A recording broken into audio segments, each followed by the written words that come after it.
I was asked recently by a coworker, if God is good, why do bad things happen? I was able to answer her question to the best of my ability, but I still think I could give her a better answer. Can you help me? Well, we teach a class on Sunday morning. You're from Blythewood, so you're not local. And it's called the Discovery Class, and it's basically 45, 50 weeks long. And one section of the class are the 10 most commonly asked questions. And one of those questions is, why do bad things happen to good people?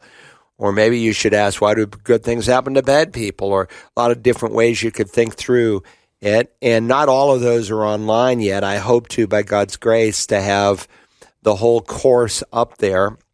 But this is one that we do cover, and it's an important question. And so there's different kinds of suffering. There's what we call natural suffering. And I cover this in my exposition of 1 Peter 4. So I've worked through the whole book of 1 Peter. You can go to searchthescriptures.org, download the app, might listen to 1 Peter 4. And I walk through different kinds of suffering or trials. There's what we call common suffering, and common suffering is a kind of suffering we experience just because we live in a fallen world. God didn't leave us in the Garden of Eden when man fell. He allowed the creation to fall with man, and that was an expression of God's goodness and grace because he put man in notice. Something has happened, and the world is not what I designed it to be. And again, God's bigger view is our salvation and our eternal destiny. And so God used even having to work from the sweat of your brow as a reminder that sin has entered into the world. And God uses when people die, a reminder that sin entered into the world because there was no death. We call that common suffering. It happens to the believer and the unbeliever alike. Then there's what we call carnal suffering. Carnal suffering is the kind of suffering that comes as an act of sinful behavior. So a man goes out and he gets drunk, and he gets behind a wheel of a car, and he hits somebody head on. And he kills the person. I remember as a new Christian going to a retreat, and this brother, I shouldn't say his name on the air. I don't think he'd mind, but I won't. And he had told me how he had been in prison for 8 years, and what were you there for? Manslaughter. And he explained how he got drunk, and he actually killed a mother and a daughter. And what a heartbreak it was to him. He knew God forgave him because he found Christ in prison.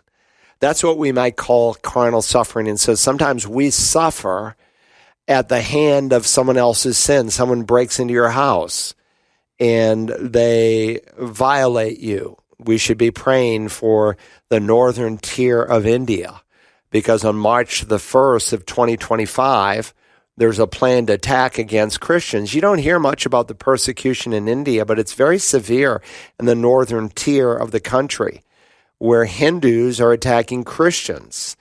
And I shared one Sunday morning in one of my messages about a year ago the number of villages that had been burned to the ground, the number of churches destroyed, the number of Christians executed, the number of Christians permanently maimed by Hindus who hate what they represent. Well, on March the 1st, they have a planned attack against believers in two of their major provinces. Understand, Hindus, well, it's right now India is the largest country in the world population-wise. They have surpassed China, but they hate Christians, many of them, not all of them. Some of them are very, sympathetic to any religion you want to believe.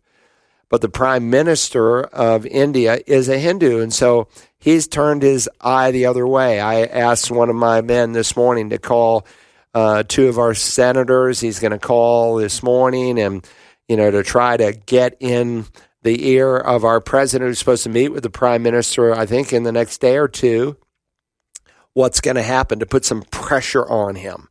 Because what they're planning to do, and it's all spelled out, they've written a writ. It's kind of like in Esther's day. On such and such a day, we're going to destroy the Jews. And they said, we're going to rape women, we're going to execute children, we're going to kill dads. This is what's planned for March the 1st. And so that's what we call carnal suffering. Sometimes Christians create their own suffering in that they make choices, bad choices, and they suffer from the sinful decisions that they make. Listen, I'm sure in your answer you underscored that we're free moral agents. that the God didn't make us robotic, where he absolved all suffering and persecution and harm that comes on people. Then we'd be a bunch of robots. God made us as free moral agents. So there's common suffering, there's carnal suffering, and then there's Christian suffering, which I just briefly mentioned. And of course, the term Christian is only found 3 times in the Bible. And first is in Antioch, where the Christians, or the believers were first called Christians, but Peter used it. He said, don't, some of you are going to suffer as a Christian, and you shouldn't be surprised by it.